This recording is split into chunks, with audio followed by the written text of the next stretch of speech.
Bismillahirrahmanirrahim. Assalamualaikum warahmatullahi wabarakatuh. Selamat pagi anak-anak Ambu yang soleh dan soleha. Di pembelajaran pagi ini kita akan awali dengan pembelajaran tematik bersama Ambu Muti. Hari ini kita akan belajar tema 5 tentang cuaca dan subtema 2 tentang perubahan cuaca. Untuk muatan pembelajaran matematika, kita akan belajar membandingkan dua pecahan dengan pembilang dan penyebut sama dengan menggunakan tanda perbandingan. Untuk pembelajaran subtema 1, kita sudah belajar mempelajari membandingkan pecahan menggunakan lebih dari atau kurang dari. Nah, hari ini kita akan belajar membandingkan dua pecahan menggunakan tanda perbandingan. Yang gimana sih Ambu tanda perbandingan ini? Tanda perbandingan dari kurang dari atau bisa kita sebut juga dengan lebih kecil dari. Tanda perbandingannya seperti ini ya. Lalu yang kedua ada tanda perbandingan lebih dari atau disebut juga lebih besar dari dengan tanda perbandingan seperti ini. Lalu yang ketiga ada sama dengan. Tanda perbandingannya seperti ini. Nah, harap diingat-ingat ya tanda perbandingan ini dan jangan sampai tertukar. Berikut cara membandingkan pecahan dengan penyebut yang sama. Penyebut yang sama atau bilangan di bawahnya yang sama dibandingkan dengan cara berikut. Yang pertama, jika penyebutnya sama, kita harus memperhatikan pembilangnya atau bilangan yang di atasnya. Jika bilangan di atasnya semakin besar, maka semakin besar juga nilai pecahannya. Jika diibaratkan seperti ini. Lebih kenyang mana kalian memakan 3 potong kue dengan 1 potong kue? Ya, kita akan lebih kenyang memakan 3 potong kue daripada 1 potong kue. Nah, diibaratkan pembilang itu banyaknya kue yang kita makan. Untuk contohnya, coba perhatikan pecahan berikut. Pertama-tama diingat lagi caranya adalah memperhatikan pembilangnya atau bilangan di atasnya. Lalu yang kedua, semakin besar pembilangnya, maka semakin besar nilai pecahannya. Begitu juga sebaliknya.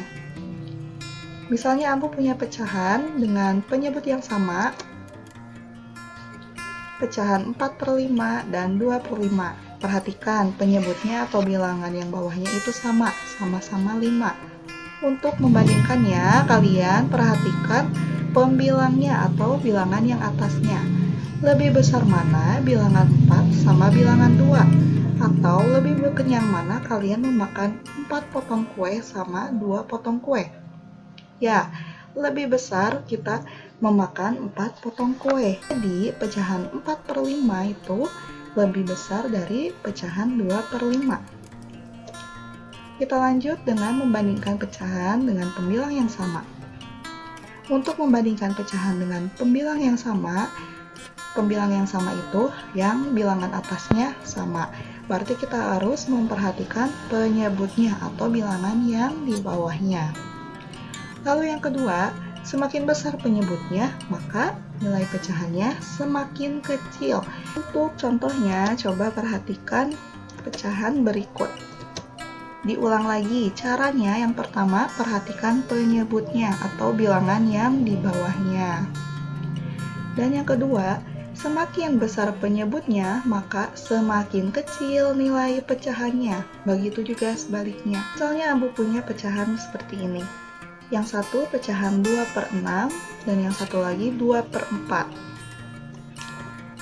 Pembilangnya sama ya, sama-sama 2 atau kita sama-sama memakan 2 potong. Hanya saja yang bawahnya, kuenya itu yang bawah dipotong menjadi 6 potongan dan yang sebelah kanan dipotong menjadi 4 potongan. Ayo, lebih besar yang mana? Betul, lebih besar yang dibagi menjadi 4 potongan. 2/6 dengan 2/4 menggunakan tanda kurang dari. Pecahan 2/6 lebih kecil atau kurang dari 2/4. Selanjutnya kita akan belajar muatan bahasa Indonesia tentang menyajikan informasi dari bentuk gambar atau bagan. Banyak peristiwa yang terkait dengan perubahan cuaca, misalnya persiapan dalam menghadapi perubahan cuaca. Selain itu, ada peristiwa alam yang merupakan bagian dari perubahan cuaca, misalnya proses terjadinya hujan. Proses terjadinya hujan merupakan siklus air di bumi. Siklus air tersebut dapat disajikan melalui gambar atau bagan. Untuk mempermudah kita mengetahui gambaran dari siklus air tersebut, kita dapat menemukan informasi yang diperoleh dari gambar atau bagan. Coba perhatikan gambar siklus air berikut.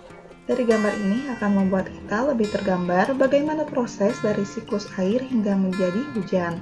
Proses yang pertama terjadi penguapan air di laut. Lalu yang kedua, setelah air menguap, terbentuklah awan.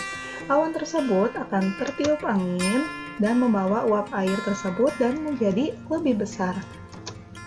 Setelah awan semakin besar, turunlah hujan. Air hujan tersebut akan meresap atau mengalir kembali ke lautan. Dan siklusnya terus berulang seperti itu ya. Dari gambar dan bagan tersebut, kita memperoleh informasi tentang siklus air dengan gambaran dan kata-kata yang lebih efektif atau lebih mudah untuk kita pahami. Alhamdulillah untuk materi pembelajaran hari ini dicukupkan sekian. Semoga ilmu yang Ambu sampaikan dapat kalian pahami ya. Untuk tugasnya, kalian kerjakan buku pena Matematika Kinerja Praktik halaman 48, pembelajaran tematik jam terakhir, kerjakan latihan soal subtema 2. Nanti jam 10.30 sampai jam 11.30 kita akan melakukan kuis. Jadi diharapkan kalian mengerjakan terlebih dahulu ya, agar kalian bisa mendapatkan poin. Terima kasih. Wassalamualaikum warahmatullahi wabarakatuh.